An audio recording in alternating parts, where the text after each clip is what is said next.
the AstroTwinColO program today. We have the pleasure to have the seminar from Dr. Ignacio Ferrin. He is a physicist and he has a PhD in astronomy from the University of Colorado in the United States. Of course, as you know, he is an authority in minor bodies and comets in the solar system.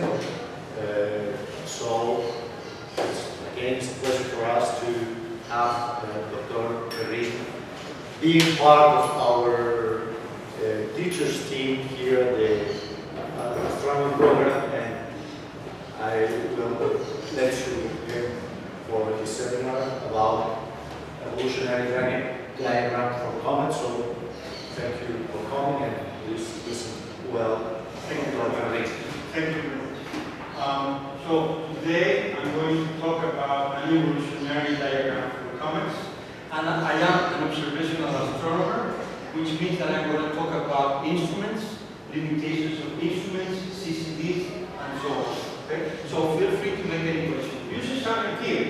The fact that the comet has a stria tells you that the comet is rotating, because if we had an isotopic homogeneous sphere sublimating gases, this should be something smooth, but it's not. The fact that it's not implies that the nucleus here is rotating, and starting that information is part of the science of telescopes and science of comets. So, first of all, I'm going to talk about my assessed telescopes and CCDs. I have used in my lifetime several instruments. This is the 0.9 meter optic peak. This is a 9 instrument. This is cooled with liquid nitrogen. We have to put liquid nitrogen to reduce the noise. This is the University of Iowa 1.3 reflector. This is what is called the EMP telescope. When we used it, it was not in very good shape. It was performing more or less. This is the 2.15 meter telescope of Galileo. This is in Argentina. The two ones before were in the United States. This is in Galileo in Argentina. It's a 2.15 meter reflector. It gives very nice images. But mostly I have been using the National Observatory of Venezuela, which has 4 instruments, 1, 2, 3, 4. The first one is the double astrograph. This is a 4.5 meter telescope. This is the 1 meter Smith telescope. This is a refractor of 60 centimeters, and this is a reflector of 1 meter. I only use the Smith and the reflector. I do not use the refractor and the double astrograph. And so this is the site, the place. This is the nice CCD. There is a huge camera. I'm going to talk about it in a minute. This is the reflector. It has a Coudet focus here, which is very nice because it doesn't move. We can put any large instrument there, spectrograph, camera, whatever, and it doesn't move. But the most impressive instrument certainly is the Smith telescope, which has a double fork here. You can see it's about 5 meters high, so it's a huge instrument, very big cupola. It has a double fork. What I call a lambda double fork, so that it doesn't have flexure. So it's very nice in that sense. Here's the camera when it was being developed. You can see the date here, November 2001. And you see the CCDs are still not in place. Here's the camera when it's finished. And so it has 4 CCDs by 4 fingers in a total of 16 CCDs. The total is 128 megapixel camera. This is very nice camera. It's located right here at the focus of the Smith telescope. And you have a prism, a 60-degree prism here. The mirror has 1.5 meters, is 1.5 meters in diameter. But the entrance pupil, the corrector lens here is using 1 meter. So the Smith is using 1 meter Smith telescope. It works in a very strange way. It may take images if you want to. But it works in the truth scan technique, which means that the instrument is fixed. It doesn't move at all. The stars move, and what you do when the star moves, you clock the electronics. The CCD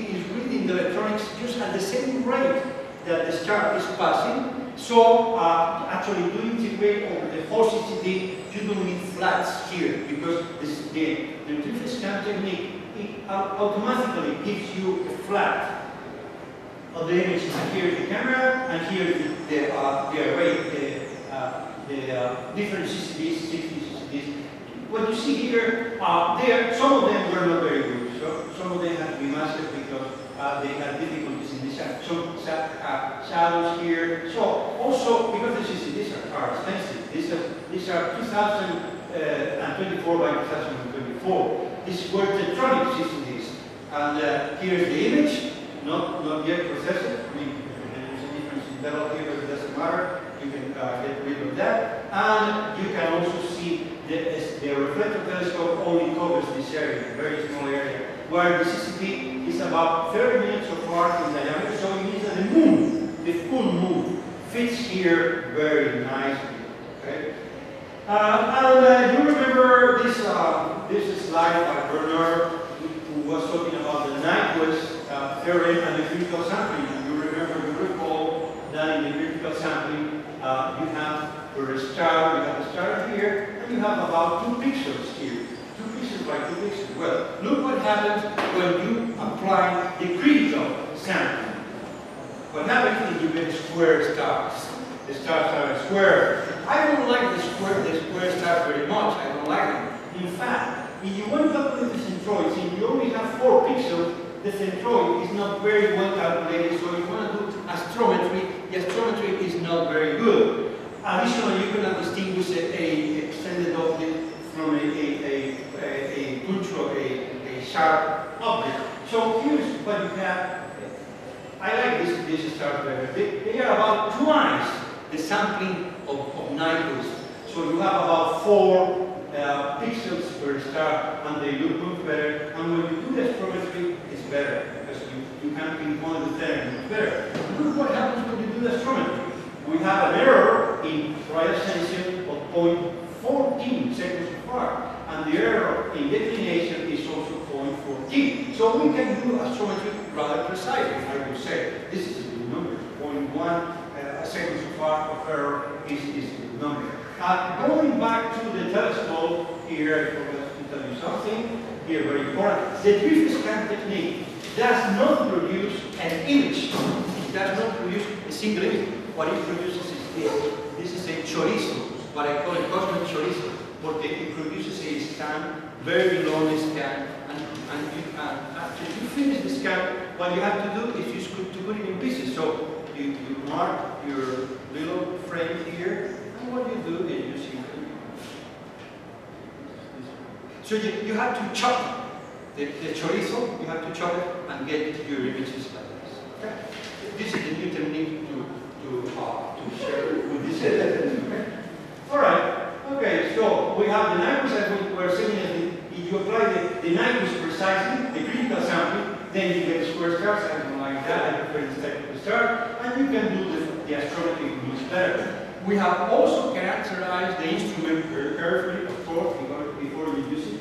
And what happens here? This is what is called the efficiency of the camera. The efficiency goes down when you start, efficiency goes down when you start going to failure magnitudes here. And so what we can see that up to about magnitude 19, you get 100% efficiency. But after that, you begin to decrease your detectability. And so at about 0.5, we get magnitude 20.4, and we get to about magnitude 21, past magnitude 21. Remember, this is just for one frame. In fact, we could say that the deep sky starts at about magnitude 20, so the instrument can get to the deep sky. Remember that this calculation is done for just one single image, but if you stack images one on top of the other, you can move to the right and go to failure magnitudes. Okay? Well, we have discovered a lot of things with this instrument. In fact, we discovered 9 minor planets. Here they are. This is my hometown. This is the hometown of my student. This is a scientist from Venezuela. Most of them are scientists from Venezuela. This one over here is a character from the Iliad. because this is a Trojan asteroid. We in fact discovered 13 of them, but we lost 4 of them due to instrumental problems and due to the weather, because you have to have 2 days to discover them. And I discovered them with my student. This is Carlos Leal. He was very good, one of the best students that I had. And in fact, now he's not doing astronomy. He's doing radiation health physics. He went into that area, he got a job there, and he's working there, so he left astronomy completely. And here is the list of the asteroids that we discovered. I don't want to bother you with all this, except that we had to use parallel orbits. I am going to go into that. But the point is here that you can see the magnitudes are between 18.8 and magnitude 20.3. So if you want to discover something, you really have to go to the limit of the telescope, and we were at the limit of the telescope. Here's one of the objects that we discovered, Trans-Neptunian object Ugya, 38628 Ugya, and this is located at the distance of Pluto. So it's very far away. In fact, it has been characterized as a Plutino, which means a small Pluto, a Plutino. Okay? And here it is, it's 2000 TB173. So in comparison to other large asteroids and Pluto and Charon, it is a large object. I mean, it's not so small. Here it is again. But we discovered a large object. But we also discovered a Trojan at 5 AU, and we discovered 7 asteroidal belt. Here they are plotted in the semi-major axis versus eccentricity diagram. This is the ones that we discovered, and we discovered one as a Trojan at exactly the same distance that we did. Okay, and the Plutino. So in all 9 elements.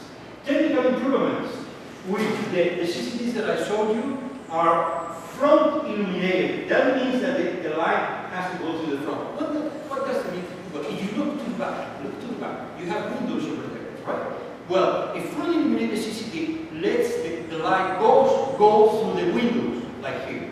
So the light goes through the windows. But if you use a back illuminated CCD, then it has to be thinned. They take out a lot of layers to get to the pixels, and it's exactly equivalent if I drop all the wall, no wall, the light goes through the wall, through the no wall, so the big space. So there is a difference of the light going through the windows and going through the whole room. Much more light goes through the whole room than to the back illuminated and from the front illuminated CCD. And here you can see what's called the quantum efficiency. The front illuminated, the green one, is right here, and you can see it gets maybe to 50% efficiency. However, the back illuminated can get to 90% efficiency and go and extend the sensitivity beyond 1,000 nanometers. Okay? And here, recent developments, recent techniques, new techniques, have been able to produce a CCD with 100% efficiency. Wow! In the test, all the photons that go in are being detected. 99% efficiency. Okay? That's very nice. Well, the CCDs that I showed you in the speech camera are being replaced by new CCDs back illuminated. In fact, it's going to happen maybe in 1 month or so. The telescope is going to be down for 1 or 2 months until they replace all the CCDs with new CCDs. And that means that we will be able to go 1 magnitude failure. But when you translate that to volume, the volume will be about 10 times larger. So we can reach 10 times more volume. So 10 times more possibilities of discovery. You also remember a slide, Bernard, who mentioned that there were telescope defects. Well, these are my telescope defects, my pain in the neck. And you can see here, diffraction here. Internal reflection, that means that this telescope had a lens inside. And you can see the internal reflection. And this is the ghost. This is a reflection between the mirror and the lens here. Here we have saturation, and this is why it's called bleeding. When it saturates the charge, the electric charge, it starts bleeding along the direction of reading the CCD. Also a backfire here. this one is completely bad. Okay. Here is incredible. What you have here is cosmic rays. The telescope, the particular telescope, the reflector is at about 3,600 meters high. So it's very high in the Andes Mountains, and it gets, when you have cosmic cosmic ray showers, they get to the CCD, they impact the CCD, they activate the pixels, and look, some of them look like very, very upset, and huge amount of pixels spoiled due to the cosmic rays. And here, the pain in the neck, fringing. And this fringing, as far as I know, takes place between the CCD and the glass cover on top. It has to have the glass cover. So there are fringe patterns here which are very difficult to remove. Rather difficult to remove. Our observations. We have observed many asteroids that work in the solar system. We have measured and we have seen and photographed many asteroids moving in the sky at different rates, at different distances. And what I mentioned to you before, you have all these cosmic rays here. How do you get rid of them? Using one of the techniques that Bernard mentioned the other day, the median. This is you take the average, and this is what happens when you take the median. You get rid of all the cosmic rays. Remember that the median, what the median was, you have a series of numbers, in fact, the values of the pixels, the pixel values for at least 3, maybe 5 pictures, 5 images, 5 photographs. Okay? And then what you do is use arrange the numbers increasing, and you pick the middle one. And the middle one gets rid of anything hot, anything that is spoiled because it's too hot, or anything that is there. If the pixel that doesn't measure is rejected, and a pixel that is very hot is also rejected. You get with the middle one, and that's why this is hot, they are rejected. You only are left with the object in this case, it's called 10p 10.2. Okay? And this is another technique. This is what I call the shadow technique. And what you do is you take a lot of pictures, a lot of images, you stack them together on the object. Okay? And this is called 107p that we're going to talk about later on. And we were trying to see if the comet was active or was not active. And you see no atmosphere whatsoever. There is no atmosphere. The object was not active. This is a very powerful technique to detect any possible atmosphere, and we didn't detect any atmosphere. While here, look, it's extended. You see, it's not point. It's not a point source. This is coming. Here also, it's extended. You see, it's not a point source. So you can distinguish here that these two comets are active. Okay. Okay. Going back to the same object, 107p. Look, it's moving in the sky. In fact, the exposure was short, was about 4 minutes or so, but the object was moving so fast that it left a trace. It's not round, you see, because it's moving very fast. Right? And why do I mention this object? Well, this object must be very, very old, because the amplitude of the light curve is just half the magnitude. So it's very, very faint, actually. This object must be very old. With that instrument, you also discover variable stars. You just take 2 images, and there are several ways of doing it. But here you can see how it changes. Okay? And we have 172 objects. And you can also take 2 images and subtract one image from the other. When you subtract the image from the other, stars almost compensate one another and almost disappear, like here. But however, the variable star doesn't disappear because it does not have a correspondence in the first frame. Okay? What happened to comet 85p? Very strange. This is a periodic comet. It comes back every 13 years or so. And in 2008, which is a few years ago, it was the target of a spacecraft. They were going to send a spacecraft to this object, but there was no way to get it back. When the object was photographed with an 8-meter, this is an 8-meter telescope there was nothing in the field, and there was nothing around. The object absolutely disappeared. This prompted a paper on the comet. What happened to H5P boils in, and what happened is that the comet had a very normal light curve. Let me introduce you to the light curve. This is the reduced magnitude of the comet. This is the log of the distance to the sun. This is pre-perihelion, this is post-perihelion, and what you see is the nucleus follows a straight line. This is the nucleus. Bare nucleus, no atmosphere whatsoever. What happened? What happened in 1986, what happened? Whether the comet was well behaved, it came to the about 2 astronomical units, it turned on. This is the comet turning on, here's the coma phase, and then it turned off, and it turned off right here. So this is the nuclear phase, no coma. This is the coma phase, and again the nuclear phase. This is the typical behavior for a comet. It behaved typically, it behaved well, no problem whatsoever. Now, what happened in 2008? The comet did not return. The comet wasn't there. So there were only upper limits, and the lowest upper limit gave a maximum size of 14 meters. So the comet disintegrated, and we were able to detect 14 meters. Nothing was detected. The comet disappeared. Now, what? You can ask that later. Okay, I have telescope tonight. How come I can have telescope tonight? I am here because there is what is called a professional observer.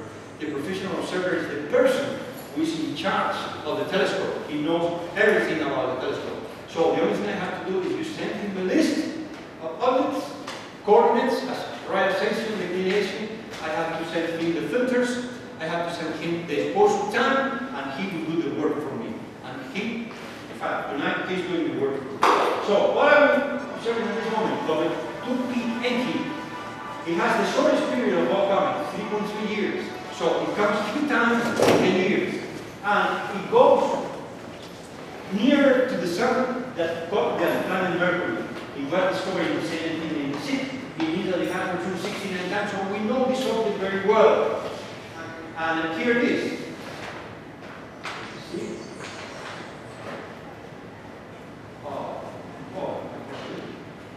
Was you just working with this?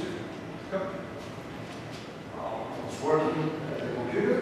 It was working just a couple of minutes ago.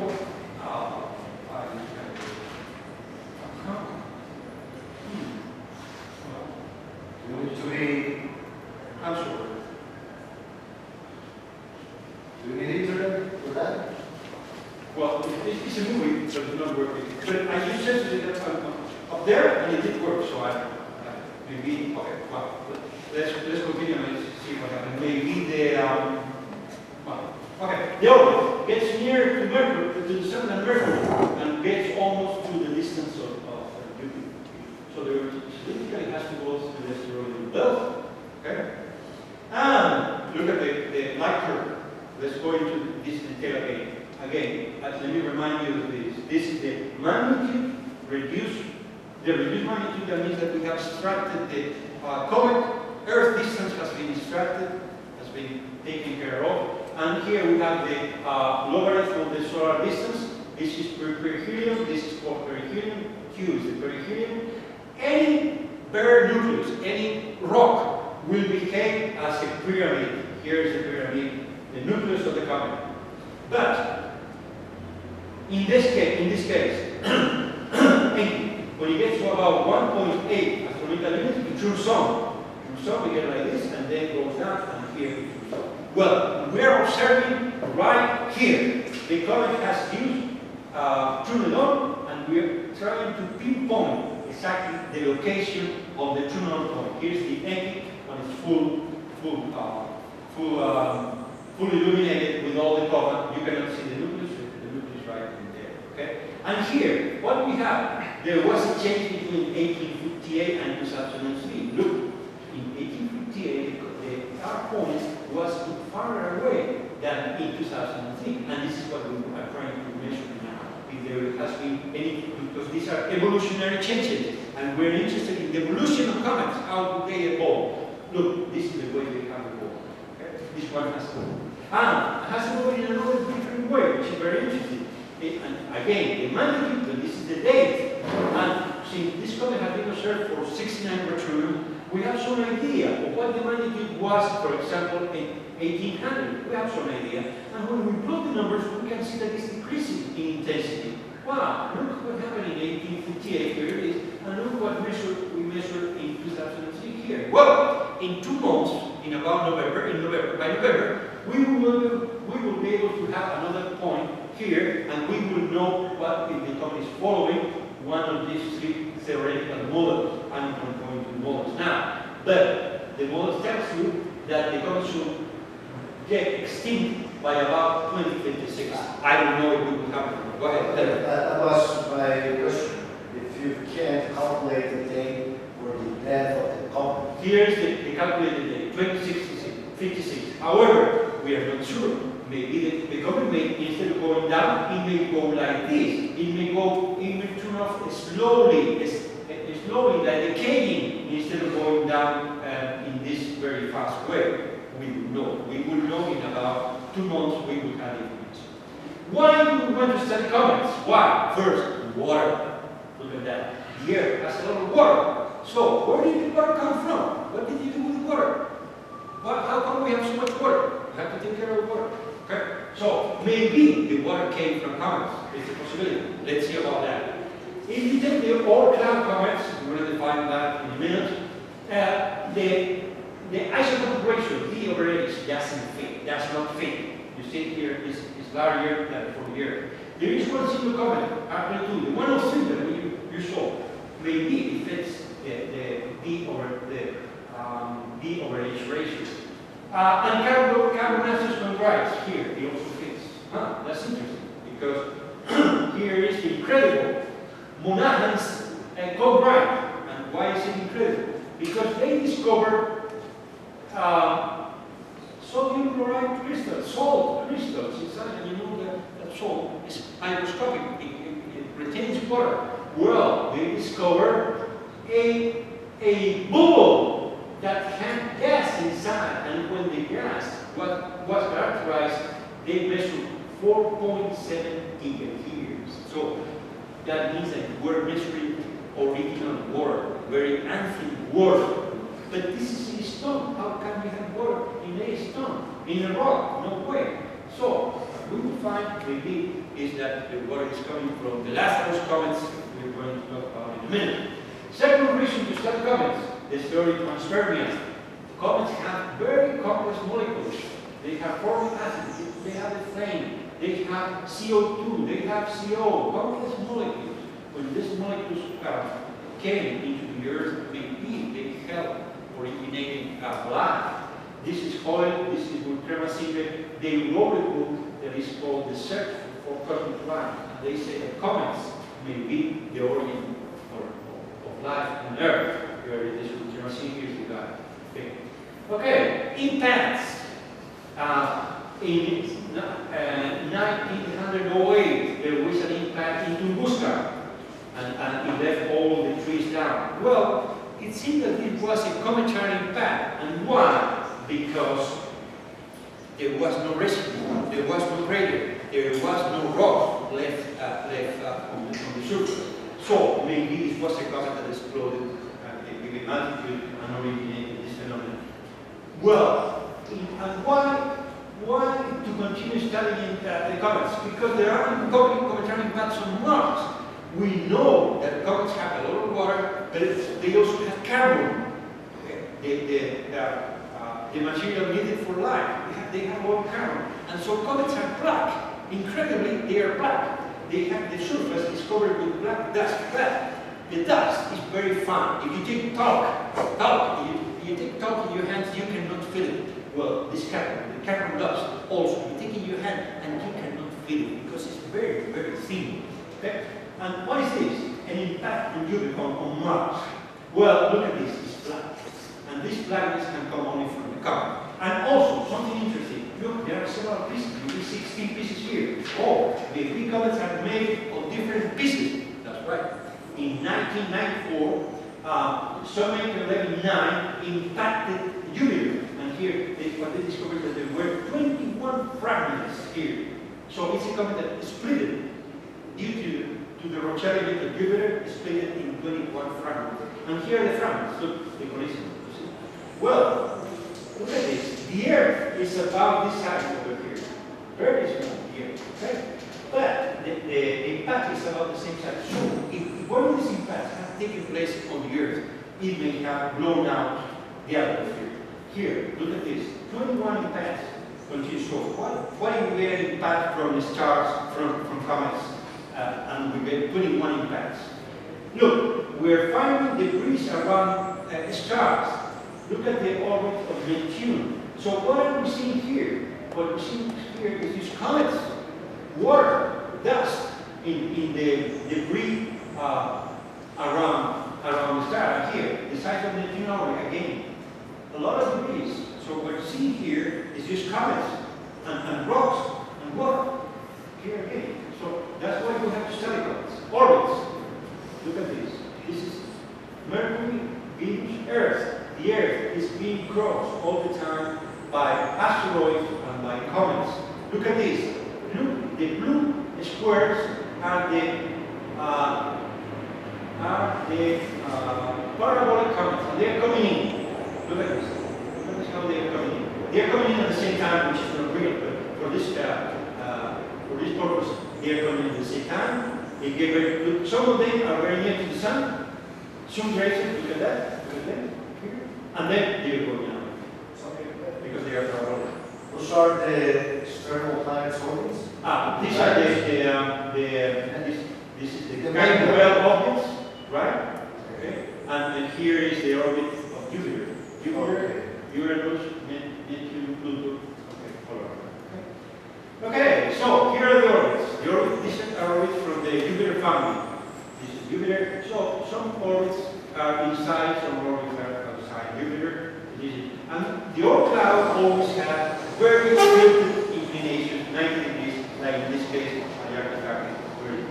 So what do we have here? We have the nucleus, less than 10 kilometers. We have the dust tail, the ion tail, the hydrogen below, and the coma of the comet. And you can see that here.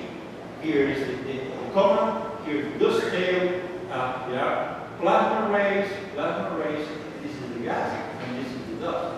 Solar wind pushing everything out. Okay, what do we have here? Comet 73P.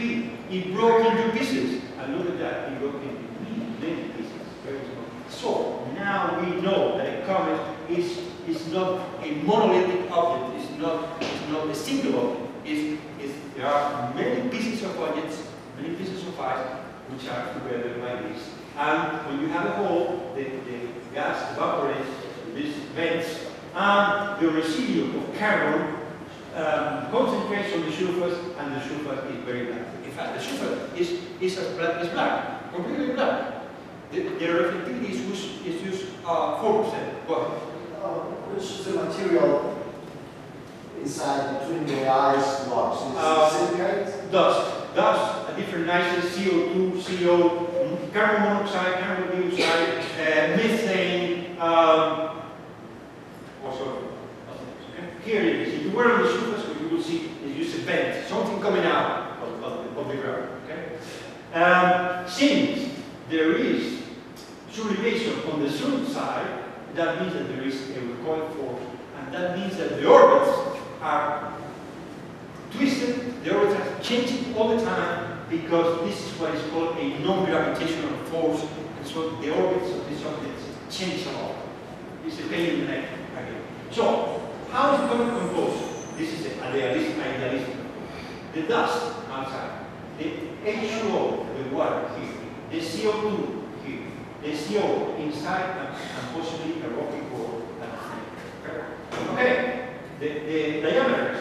We have Chiron, which is 100 kilometers in diameter. We have Sugano Cyprus of Fujikawa, which is only 500 meters in diameter. So the diameter changes. And here is the comet. You see the gas is coming out, it's expanding in the comet. But we have to remember, all the phenomena, all the phenomena that we see, the tail, the comet, everything else comes from the nucleus. So the nucleus is the important thing. The reservoirs, what reservoirs do we have? We have the Kuiper belt. Kuiper belt is beyond the orbit of Okay? And we have here the same Kuiper belt. You see the dust, but beyond Pluto there is no dust because this is the dust of the objects in the Kuiper belt. But the true, the authentic, the real Kuiper belt is this one here. So the Oort cloud is around the solar system. Here, the solar system is in 3 dimensions. It's not a plain thing. Here, by the way, this is Oort, which we work on lightning, right? Very working on. So people that work on lightning are very important, very famous. Okay? Here we have the Oort cloud. We have the nuclear family is here, down here. The Kuiper belt is used right here, and it blends into the Oort cloud, which is 3 dimensional. Okay? But listen, they get even to the near stars. The distance is huge. Okay? And here we have the third reservoir, the asteroidal belt comets. I'm showing you 6 of them, but there are 12. There are another 6. Here we have Elspetharo, Reed, this one doesn't have a name. But these are really famous. In fact, look at this. The tail is very strange. This is what is called the dust tail. This is not a gas tail. This is a dust tail because the object is very faint. It's old. Cometary spectra. We know a lot about cometary spectra because spectra have been taken with huge resolution, and you can see the different components. What do we have here? OH, water, but this is in the ultraviolet. You cannot see from the ground. We have CN, carbon cyanide, CN. This is venomous.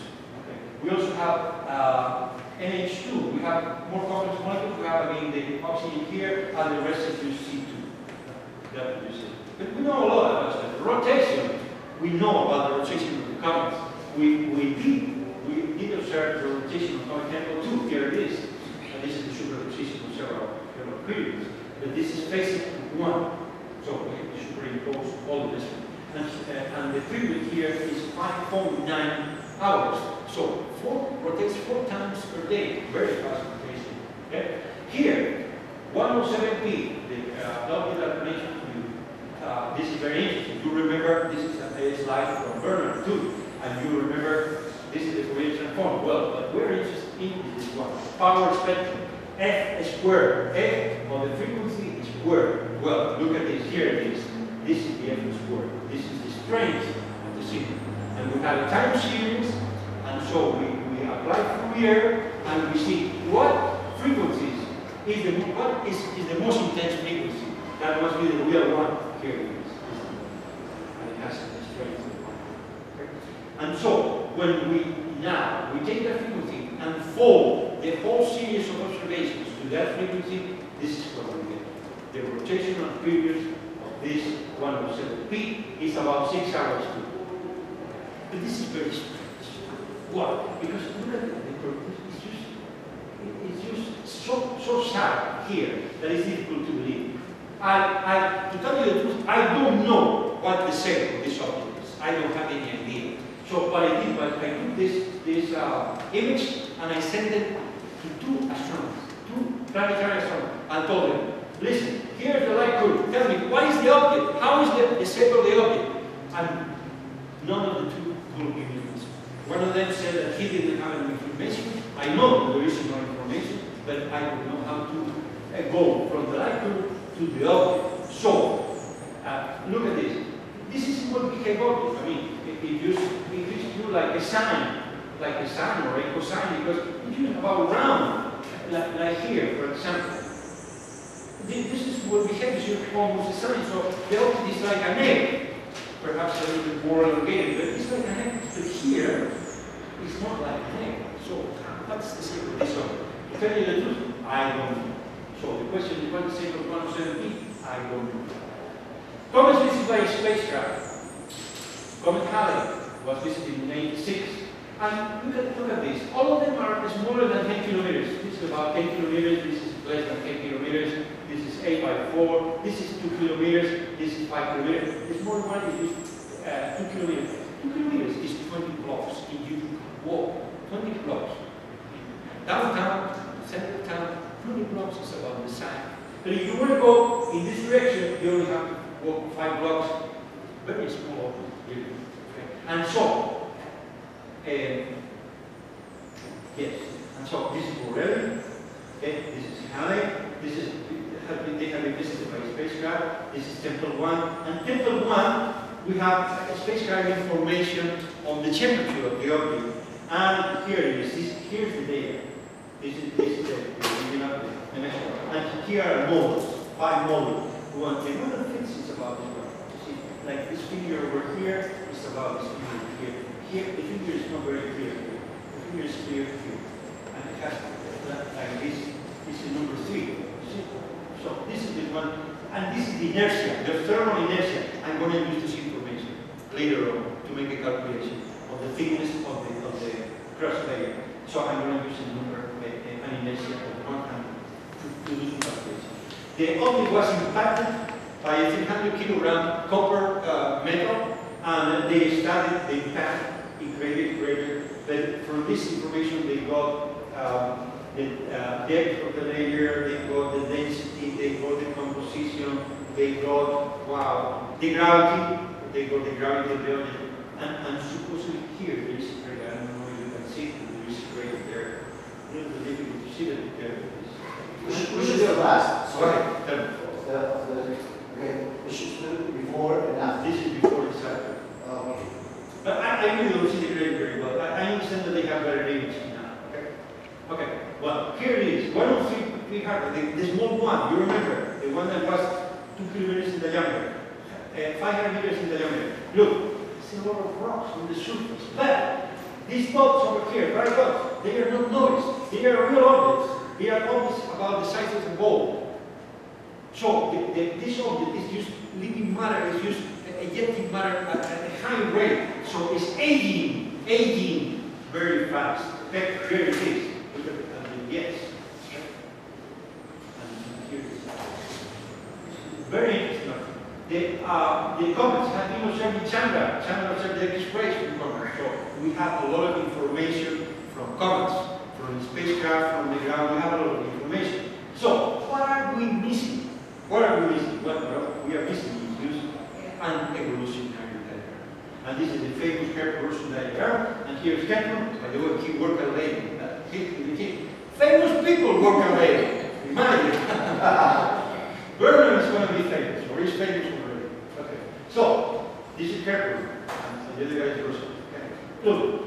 Why is this diagram important? This is surface temperature versus luminosity. Why? Well, you can classify them. You can the diagrams are here, the dwarfs is here, the blue stars are here, the main sequences here, and they evolve, they move on this diagram. So the question is, do we have an equivalent diagram for comets? The answer is no, we don't have an evolutionary diagram for comets. So we recognize we have it. Where do we start? How do we have an evolutionary diagram for comets? Where do we start? We start here.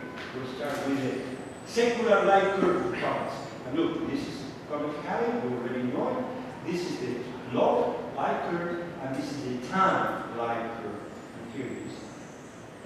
SLPs of comets. And as we said before, the magnitude, this is the distance to the sun. Time runs toward the right, but non linearly. Okay? Here is the nucleus. And we can see that the comet ignites, starts to remain, and then it cools off.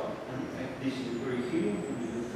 Look, comet Halley turned on at about 6 astronomical units from the sun, and turned off at 12 astronomical units from the sun. Twice the number, twice the value. Why is this? The thermal wave. The thermal wave penetrates inside the nucleus, and remains inside the nucleus and extends from kilometers. For example, for years, the sun is at the meridian at noon, right? 12 noon, the sun is at the meridian. But what is the maximum temperature? It's not at the meridian, it's slightly later. Maybe at 1 o'clock, 2 o'clock is the hottest time of the day. So we have exactly the same situation here. And look at that. The maximum intensity is not that very heavy, it's a few days later, a few hours later. No, a few days later. The maximum and the perihelion is used 11 days later. And we can see the same information but in the time log. And here time runs horizontal. Look at this, the value. The value is due to the thermal wave penetrating inside the nucleus. This is the famous comet Hale Bopp. Famous because it was the brightest of all times. And again, intruded on at about 17 astronomical units from the Sun. That's beyond Saturn. That's about the distance of Uranus, something like that. And intruded on by 33, so about the distance of Pluto. So again, the thermal wave penetrating. Now, how can we put an age to this object? Look, this is the nucleus, right? And this is the comet. And this is one astronomical unit. The first slide here on the left. So, perhaps a way to measure the age is use the distance between the nucleus and the comet. The larger the distance, the brighter the comet. The lower the distance, the fainter the comet. Here it is, once again, 107 Harrier. It has an amplitude of only 0.5 magnitudes, not even magnitudes, so it must be very good. And here is the water, how the water is being spent in the comet as a function of time. We get super helium and then antiquity for 103 or for 90p. Theory! We have to go into the theory of the comets. And the main point is this diagram. This diagram is distance to the Sun, and this is the vapor pressure as a function of distance. And basically we have to look at CO, carbon monoxide, carbon dioxide, and water. And you see that water only sublimates when you get to about 3-4 astronomical units from the Sun, but CO sublimates at 50 astronomical units from the Sun. So you can see that the composition affects the light curve very strongly. This is the result of the calculation. And here we have the sublimation for water, for CO2, and for different orientations of the pole, the peak oriented differently. This is the water production rate of comet 1P Halley as a function of distance to the Sun, and these are water measurements. So if we integrate this measurement, we can get the whole water budget for the comet in one orbit. So we have an idea of how much water the comet spends per orbit. Now, if we use the energy conservation equation, and I'm going to go into that, the thermal conductivity equation, and I'm going to go into that, the sublimation equation, the Clausius-Clapeyron equation, and the vapor pressure equation, we combine all of them additionally with a mean value for the solar isolation, the solar insolation, the amount of solar energy over the comet, and we integrate the whole thing, what we get, again using the thermal conductivity equation and the finite differences for this equation, what we get is the reduction rate as a function distance to the Sun, and you can see that it's skewed to the right because the thermal inertia was introduced. Okay? So we get even the location of the pole that I'm going to go into that. And this is the water production rate this is the water production rate and the CO2 production rate. We can see that it goes beyond extent large, extent beyond water. Okay? Now this is look how the theory changes.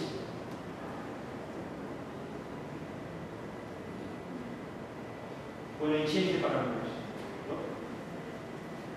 You see? Well, now I have to say that the theory is not complete. This theory has not been completed, has not been carried to the latest consequences. So, in fact, we do the observations at the red dots. We believe that we can fit the observations, but the theory has not been completed. So, if anybody wants to do a master's thesis or a PhD thesis, here is the original material to do. The last comets. Let's go back to the asteroidal belt. In the asteroidal belt, we have 12 comets, we are showing 6. And in the semi-major axis versus the centricity diagram, we have here we have 12 of them. Here they are located in different positions. Here, and here is the nuclear family. So the nuclear family are blue, the other ones are red, and most of them are concentrated at about 3 astronomical units on the axis. Okay? Now, what have we discovered about this object? What we discovered is that this is 133 L rock. And what we discovered is that this comet has been pushed toward the Sun a little bit by planetary perturbation. The perihelion distance has decreased, and when the perihelion distance decreases, the radiation from the sun increases, and this object had an increase of 8%. And the 8% increase in solar radiation was enough to activate the object. Look at this. The same thing for 176 linear. 16% of energy of activation. Look at this. This is only 2%. This is only 3%. This is only 40% of energy activation. This is again 7%. This is about 2%, and this is about 8%. This energy increase was enough to activate the objects. So, again, a little bit of theory. The thermal conductivity equation is the one over here, and we're going to look for a periodic solution, which is this one over here, e to the minus x cubed, and the side. Here's the periodic solution. So, if we solve for this, the depth of the loose layer is x, and it depends on the lag, the difference between the maximum point and the point at which takes place the sublimation. This is the alpha in the thermal conductivity. P is the period of the periodic solution. And what we did is we calibrated the temperature of the comets as a function of solar distance. Is very nice because it goes at the square root of r, which the theory says. The theory says that it has to go like 1 over the square root of r, and it goes. So we have a nice equation for the temperature. You give me the distance, I give you the temperature. Okay? Now, this is the temperature of the comet, and we fill it with a periodic solution. And here's the temperature of the comet, and we again fill it with a periodic solution. Here in the period 180 days, the period 650 days, and we go into the former equation, and what do we get? The thickness of the loose layer. And here's the alpha, the inertia that I mentioned before, that we took from the spacecraft. And what do we find? 2 meters, 4 meters, 2 meters, 1 meter. So the thickness is about 5 meters to this object. So a thickness of about a meter of dust is enough to quench the activity of the comet. Okay? And we can calculate, and look at the error. The errors are very small. Very small. That's very nice. Okay? Water bucket. What is the water bucket? Water bucket is the amount of water that a comet spends per revolution, per orbit. Okay? Here it is. We add, this is the revolution rate as a function of time. This is 1 day from the true north distance to the true north distance. And here is from Canada, remember. So what we do is we integrate this to the left and to the right, and we integrate all that, and we get a number, the amount of water that the comet has spent. Now, we're going to define a water budget H. And the water budget is a constant implied by the water budget inverse. Why do we do that? Because we have discovered that all comets have very little activity. Young comets are very powerful in activity. Okay? But all comets have very little activity. So we will take the inverse 1 over the water budget, then it should be something proportional to the H. And we take the constant here and run over. Okay. Something else that we can calculate, the layer loss per apparition. If we know the amount of water, and we go the density here, and if we know the radius, then we can calculate the thickness lost in centimeters or in meters. And that's an interesting statistic because this is the H, pronounced mileage, and here we can calculate the remaining revolution. If we divide the radius of the object by how much is lost per apparition, we get the number of apparitions. So this number, our remaining revolution, tells you how many more revolutions we have left. And we have generalized the definition. This is in terms of the water budget. Now we're going to talk about mass loss. All the masses, water, ices, dust. Whatever it losses, here it is. And we get the number of remaining revolutions. For the case of 103P that we saw, you remember it was losing matter even at the size of a ball. Well, it's evolving very rapidly. The evolution the water has been measured in 91, in 97, and in 10, and look, it's going down. very fast. We can calculate, integrate this, and calculate the numbers per apparition. Here it is. Here is the evolutionary diagram. So let me go into this, because this is our final result. Let me go into this in detail. What do we have here? Remaining revolutions. What do we have here? What the age? Typically, an object 100 years, if this is the calibration point. We have calibrated everything in this object. This is 100 years, right here. Okay? And what do we have? You remember that we were talking about the Oort cloud comets. They come once in a while because they are parabolic. So they come once, and then a million years later they come back, or half a year later they come back. So they should be very young, right? They should be very young because they almost will not have spent any time in the solar system. So what do we find? There are the blue objects, and look, they are to the left. Look, they have ages of 110 years, 1 year. Do you remember the famous Hale Bob? Here it is. Here it's coming. Look, it's less than a year in age. That means that this is a baby comet. Hale Bob is a baby comet. And what do we have here? Comet ISO. You know, it's older than that. So, what else do we have? So, all cloud comets to the left.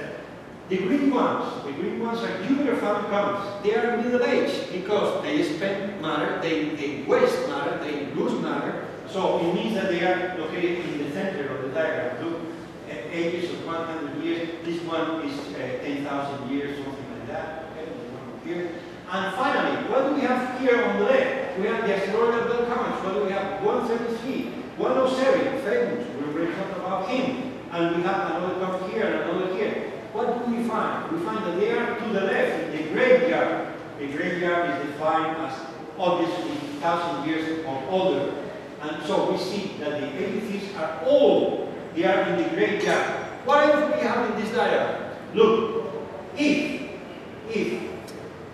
there is dust accumulating on the surface, then delta R will tend to 0 because the dust will suffocate the comet. And we have seen the thickness of the layer suffocates the comet. So delta R tends to 0. If delta R tends to 0, R, or delta R tends to infinity. So suffocating comets move up in this direction.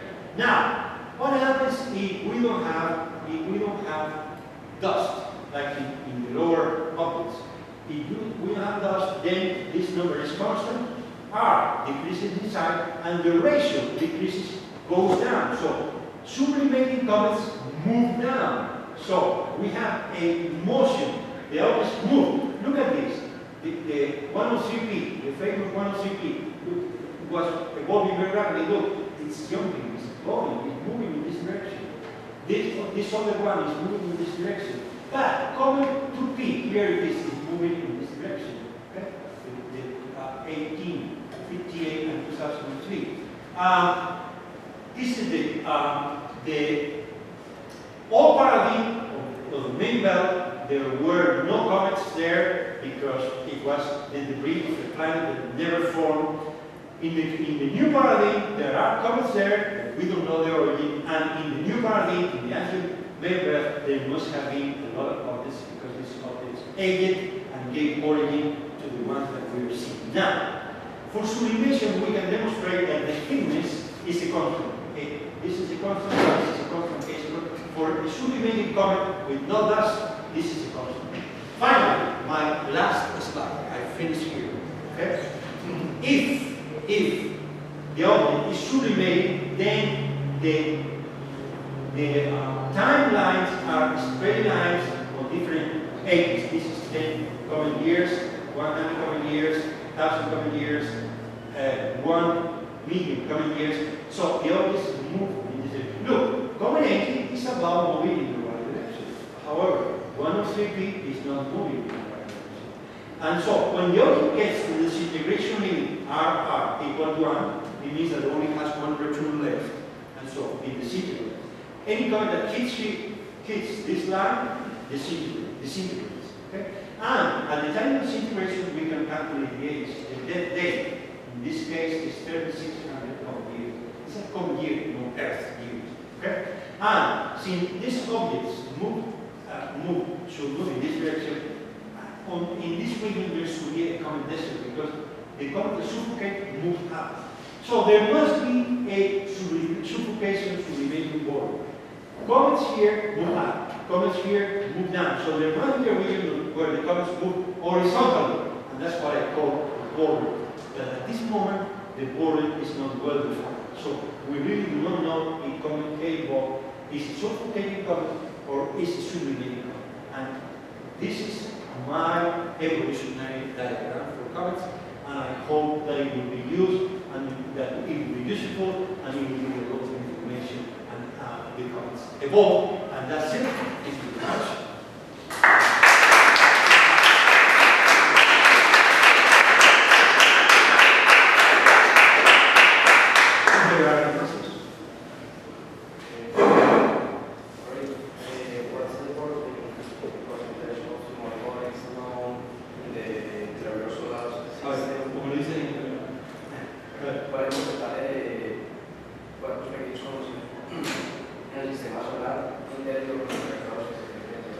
En este momento, the Mayan Planet Center has listed 1 million objects orbiting the Sun, and most of them are in the asteroid belt. There are more than 1 million objects orbiting the Sun. That depends on the size. Yes, of course. Because Different this is defined big objects, but the little ones are very little, and there are more little than big objects. So there are millions of points surrounding the Sun. ¿Cuál es el tamaño que puede ocupar un objeto que abra you know, there are a lot of amateur astronomers who do observational work, and some of them are very sophisticated equipment with starting with telescopes of 30 centimeters, 20 centimeters. You can see a lot. You can get with 30 centimeters, you can get humanity to 20. Barely, but you can get it. So 30 centimeters is usually it's sharp. Okay, that depends on the magnitude of the object. Yes, of course. You see, the comets are really tiny objects. So But with 30 centimeters, you can get money. But in the beginning of your presentation, you show a slide with the comments, with 2 points, the plasma tail and the dust tail. Do you know why the plasma tail doesn't have a human? yes, I know. And when the comet sublimates, it emits dust and it emits gas. And the gas is very rapidly ionized because of the sonic radiation in the sun. The gas is very light, so the solar radiation pushes the gas straight in the opposite direction to the sun. When you see a comet with the tail, you always know where the sun is because el sol siempre está en la dirección opuesta a la cola, always in the opposite direction to the tail. But the dust is heavy. The dust is not gas. So the solar wind pushes it, but it lags in direction. So when you see that the gas, the dust is lagging, you know that the comet is moving in the other direction. So when you get a picture of the comet, you immediately know where is the sun and how the comet is moving by the tail. Okay? Se habla de años de cometa que son diferentes a las escalas. Sí, años cometados. Well, to tell, when I put an age on a comet, it's a cometary year. I don't know what a cometary year is. It's the age of the comet. Okay, and you have to find a way to convert it from comet years to Earth years. There is a way to convert it, to go from one to another. Hay una manera de convertir de años cometarios a años terrestres. Hay una manera. Pero es individual. Ah, individual. Sí. In this diagram, all of them have comet years. But if I use Earth years, it's really active. Profe, en cuanto a la vida de los cometas, ¿se puede predecir que se les acabe su llama su combustible. Look at this. Look at this. This is called honey. This called is called honey. And it disintegrated. And look, it was less than 10 years of age. Less than 10 years. So, se murió de joven, se murió de bebé. And remember one thing. This has just been published. So, we still have a lot to learn about this. I still do not understand all the things about that. So, why the comet Dyson and not we the comet of the year? ¿Por qué el cometa Dyson no va a ser el cometa del siglo? Well, we had a huge argument in the web about comet Dyson. And here's comet Dyson. I don't have a good number for diameter, and so it produces this dispersion. I know an age, it's old, but I don't have the diameter, so it produces all this dispersion. And just look on the Oort cloud, Ison is the oldest. Es el más viejo de todo lo de la nube de Oort. Así que es very old, es un cometa raro, es un cometa extraño, porque estuvo, Comet Ison was for 133 days, 4 months, at the same magnitude without increasing. Use the same magnitude, and that's not normal. That cannot be, because it's getting heat from the sun. It's getting nearer to the sun. So how come it kept the magnitude constant? Which is the method that you can use to calculate the age of comet? You know what? Let me say, in my behalf, that I have introduced these diagrams into the literature. The secular writers are my own creation, and there hasn't been, there is no consensus yet on the age of comets. So I have defined several, because all this has to do with age. So you have to define an age. And in this case, the definition is the inverse of the mass loss. So if you lose a lot of mass, then you're very young. If you lose a little mass, then you're very young. That's how age is defined. So it's not a real age, but we don't have any other thing to measure age. ¿Cómo mido la edad de ustedes si no me lo dicen? If you lose a lot of time, you are young. You know, if you lose little time. How do I measure your age if I don't know by your size, by your weight, by the growth of your hair? How? The same problem here. How do I measure the age of the comet? So, there is a lot of work to be done here, a lot of master's thesis, a lot of PhD thesis. Anyone who wants to do that? So we need a lot of students. We need a lot of students. So, The last question. ¿Alguna vez se ha visto que un cometa pueda pasar cerca de un anillo negro? ¿De un? ¿Anillo negro? ¿De un agujero negro?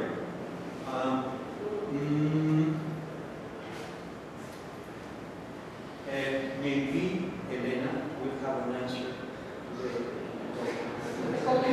No, porque we know that If a star forms black holes, you know, they take all the matter around them, and I'm sure that they take water, they take comets, they take planets, they take minor planets, they take everything. So, yes.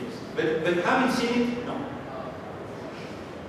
Okay. Okay? Okay, thank you very much. Thank you. Remember that